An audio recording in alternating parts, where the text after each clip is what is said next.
Hi అండి, welcome to MK talks. అందరూ ఎలా ఉన్నారు? ఈరోజు అయితే తిరుమల శనివారాల్లో మూడవ శనివారం అండి. థర్డ్ సాటర్డే పూజ చేసుకోవాలని చెప్పి మార్నింగే వర్క్ అంతా ఫినిష్ చేసుకొని ఇక్కడైతే ప్రసాదాలు రెడీ చేస్తున్నాను. శనగపప్పు పాయసం చేస్తున్నానండి. ఇందుకోసం ఒక గ్లాస్ శనగపప్పును తీసుకొని 2-3 టైమ్స్ వాష్ చేసిన తర్వాత హాఫ్ అన్ అవర్ లేదా 1 అవర్ అయితే నానబెట్టేసి ఉంచుకోవాలి. అలా నానబెట్టిన శనగపప్పుని ఒక పొంగల్ బౌల్లో అయితే వేసేసుకొని కొంచెం వాటర్ వేసి ఉడకనివ్వాలండి.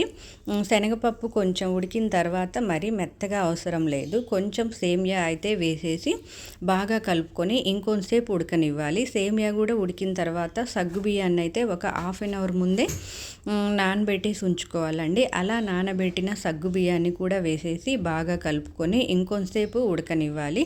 నేను పూజ స్టార్ట్ చేసే ముందే స్టవ్కి అలాగే మనం ప్రసాదం చేసే బౌల్కి అయితే పసుపు కుంకుమ రాస్తాను. ఇవి సగ్గు బియ్యం సేమియా కూడా ఉడికిన తర్వాత ఒక గ్లాసు పాలనైతే వేసేసుకొని అలాగే ఒక హాఫ్ గ్లాసు వాటర్ కూడా వేసేసుకొని బాగా కలుపుకోవాలండి.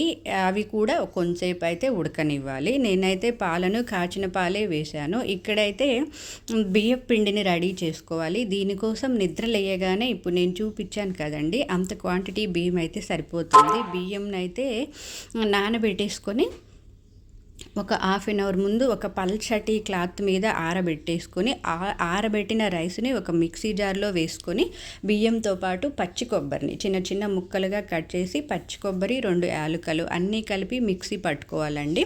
ఆ పౌడర్ని అలాగే డైరెక్ట్గా పాయసంలో వేస్తే ఉండలు కట్టేస్తుంది.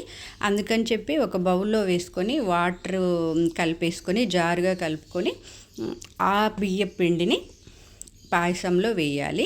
ఇదేమి వేసిన తర్వాత ఎక్కువసేపు ఉడకాల్సిన అవసరం లేదండి.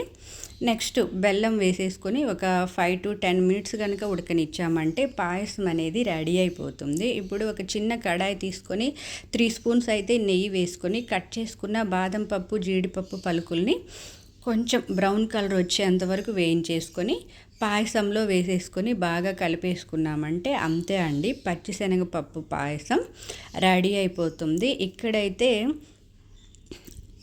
నవరాత్రుల్లో 3వ రోజు కదండి, అమ్మవారి ప్రసాదం పెరుగన్నం చేద్దామని చెప్పి ఒక గ్లాస్ రైస్ తీసుకొని 2-3 టైమ్స్ వాష్ చేసిన తర్వాత రైస్ను కూడా ఒక హాఫ్ అన్ అవర్ అయితే నానబెట్టేసి ఉంచుకోవాలండి. అలా నానబెట్టిన రైస్ని ఈ కుక్కర్లో వేసేసుకొని ఒక గ్లాసు రైస్కి 3 గ్లాసెస్ అయితే వాటర్ వేసేసి కుక్కర్ అయితే పెట్టేసుకోవాలి. ఒక 3 విజిల్స్ వచ్చేంత వరకు ఉడకనిచ్చి స్టవ్ అయితే ఆఫ్ చేసేసుకోవాలండి.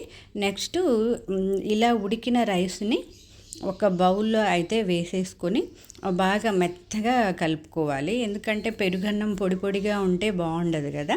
మెత్తగా కలుపుకొని దాంట్లో కొంచెం సాల్ట్ పెరుగు వేసి బాగా కలపాలండి. నెక్స్ట్ ఇక్కడ పెరుగునైతే తాలింపు పెట్టుకుందాం. దీనికోసం 1 స్పూన్ ఆయిల్ తీసుకొని పోపు దినుసులు అయితే వేసేసి మినప్పప్పు, ఆవాలు, జీలకర్ర, పచ్చిమిర్చి, అల్లం, తెల్లగడ్డలు వేసుకుంటే బాగుంటుంది. కానీ నేను ప్రసాదం కోసం అని చెప్పి తెల్లగడ్డలు అయితే వేయలేదు. అలాగే మిరియాలు, కరివేపాకు, కొంచెం ఇంగువ అయితే వేయాలండి. ఇంగు వేస్తే మంచి స్మెల్ వస్తుంది. నెక్స్ట్ అంతే, ఈ తాలింపులు పెరుగన్నంలో కలిపేసుకోవడమే. ప్రసాదం అయితే రెడీ. ఇక్కడైతే శనగలు కూడా అయితే మార్నింగ్ లేగానే నానబెట్టేసి ఉంచా అండి. శనగల్ని కూడా కుక్కర్లో వేసేసుకొని ఒక 4 విజిల్స్ వచ్చేంత వరకు ఉంచామంటే శనగలు కూడా ప్రసాదం రెడీ అయిపోతుంది. అది వీడియో తీయలేదండి నేను, అప్పటికే టైం అయిపోతుంది. ఇక్కడైతే డైలీ పూజనైతే నేను ఇలా చేసుకున్నాను. ఈరోజు నవరాత్రుల్లో 3వ రోజు కదండి, అమ్మవారికి పెరుగన్నం అయితే నైవేద్యం పెట్టేసి పూజనైతే ఇలా ఫినిష్ చేశాను.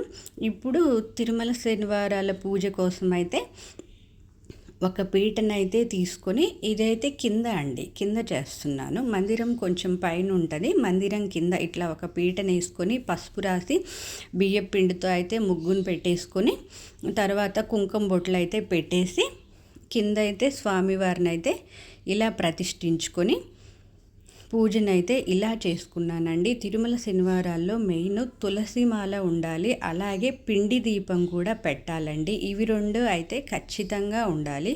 ఏ చిత్తూరు డిస్టిక్ ఈ వైపు అయితే ఈ తిరుమల శనివారాలు అని చెప్పి చేస్తారండి.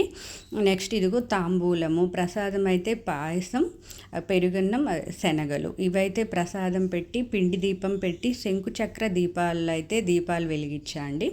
నా పూజనైతే ఇలా చేసుకున్నాను. గోవిందనామాలు చదువుకుంటూ తులసి దళాలను సమర్పిస్తూ పూజ చేసుకున్నానండి. పూజ అంతా ఫినిష్ అయిపోయిన తర్వాత కొబ్బరికాయ కొట్టేసి హారతి అయితే ఇచ్చేసి పూజనైతే ఫినిష్ చేశాను. నా పూజ ఎలా అనిపించిందో తప్పకుండా కామెంట్ చేయండి. ఈ వీడియో కనుక మీకు నచ్చితే ప్లీజ్ లైక్ చేసి సబ్స్క్రైబ్ చేసుకోండి. సాయంత్రం అయితే అమ్మవారి గుడికి వెళ్ళి అమ్మవారి దర్శనం అయితే చేసుకొని వచ్చాను. Thanks for watching.